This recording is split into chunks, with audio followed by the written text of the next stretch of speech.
When my parents screamed that I was the most useless daughter in the house, my sister laughed sarcastically and said no one expected anything from me. I kept quietly paying their loans and bills, and then at 9:51 that night, a single sentence of mine silenced their pride, their voices and their faces all at once. I hadn't even taken my shoes off yet when my mother's voice echoed through the entire house. "You are the most useless daughter in this family." I froze at the kitchen doorway. My father was sitting on the couch, the remote in his hand, but he raised his voice too. "We never expected anything from you and you managed to fail even that. If this moment already feels personal, stay with me. Subscribe to hear how silence turns into strength, and what finally happens when the truth can't be ignored anymore." My sister was leaning against the arm of the couch. She had that sarcastic smile on her face, the one that has bothered me since childhood. "Honestly, what can you expect from her?" she said with a laugh. "She can barely manage her own life." I set my bag down on the floor. My heart was pounding, but I didn't say anything. "What happened?" I asked quietly. "What is all this about?" My mother didn't even look at me. "The bank called. Your credit card limit has been crossed again." My father added, "And the electricity bill is pending. Gas too. What are you even doing with your life?" I said softly, "I cleared everything last month." My sister laughed again. "Yeah, with your savings. And now what? Another loan. Great planning." I took a deep breath. "I paid those bills myself." My mother snapped, "Don't act like you're doing us a favor. We raised you." I nodded. "I've never acted like that." "You always make yourself the victim," my sister said.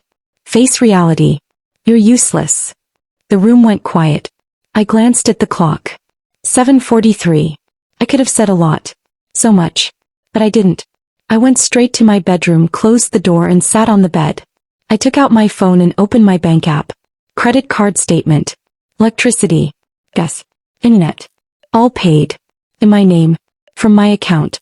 This wasn't the first time. How many times had I sat at the kitchen table writing checks without telling anyone?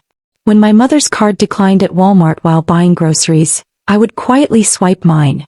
After school pickup, when my father said, "Next time," at the drive-thru coffee place, I paid without a word. No one ever asked. That night I opened the family group chat. My mother had sent a message, "We're going to the bank tomorrow. You're coming too." I didn't reply. The next morning I was standing in the school drop-off line. Cars were inching forward. My daughter looked at me and asked, "Mom, are you okay?" I smiled. "Yeah. Just tired." She said, "Nana was yelling yesterday." I tightened my grip on the steering wheel. "Adults are stupid sometimes," I said. "Don't worry about it." At work the day was full of emails, calls, meetings. During lunch break I called the bank.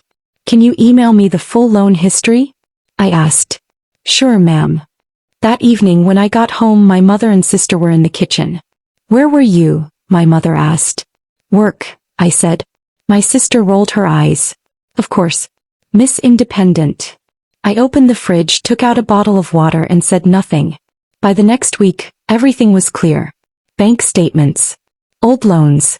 Signatures. Not in my name. In my mother's name. My father's name. But the guarantor, me. I closed the laptop. There was anger in my chest but no tears in my eyes. I said to myself, "Okay. Now I know." Memories from last year came back. My sister had said, "You're so lucky. Your job is stable." I had laughed. "Not lucky. Hard work." She had replied, "You wouldn't understand." He was right. I hadn't understood. Another memory surfaced. My mother had said, "Just help this month." I had said, "Last time." She had replied, Yeah. Last time never came." I made a plan. A quiet plan. I met with a lawyer. I called while sitting in a parking lot. "I need to remove myself as a guarantor," I said. "It's possible," he replied. "But they'll need to know." "They will," I said. At 9:51 that night I walked into the living room. Everyone was there. The TV was on. "We need to talk," I said. My mother put the remote down. "What drama is this now?" I placed the papers on the coffee table. "These are all the loans." My father glanced at them. "So, I'm the guarantor," I said. My sister laughed. "Obviously. You're the responsible one." I nodded. I was. My mother asked, "What do you mean?" In a calm voice I said, "I spoke to a lawyer. Tomorrow I'm removing myself as guarantor." The room went completely silent. My father sat up straight. "You can't do that." "I am," I said. My mother raised her voice. "You'll leave us on the street." I looked at the clock. 9:51. "I've paid your bills for the last 5 years," I said. Without asking. Without complaining. My sister said, "Because you wanted to feel important." I looked at her. "No. Because you asked." My mother said, "We're your parents." I replied quietly, "And I'm not your item." My father snapped, "We invested in you. And I've already paid that back with interest," I said. Silence again. My sister said sarcastically, "So you're abandoning us now?" "No," I said. "I'm protecting myself." My mother's voice started to shake. "You weren't like this." "I've always been like this," I said. "You just never noticed." I put the papers back into my bag. "I have a bank appointment tomorrow." My father asked, "What if we default?" "Then you deal with it," I said. I turned toward the door. Behind me my sister said, "You'll regret this." My hand was on the door when I replied, "I already regret enough." I walked out. That night I slept peacefully. No headache. No guilt. The next week, everything became official at the bank. Messages came. Calls came. I didn't answer. My mother left a voicemail. "You broke us." I deleted it. Today everything is clear. I'm in my own home. My bills are mine, and manageable. In the school pickup line I'm relaxed. At the drive-through coffee window I smile. I didn't break my family. I broke the chain. And those voices, that pride, that sarcastic laughter, they all went silent together that night at 9:51.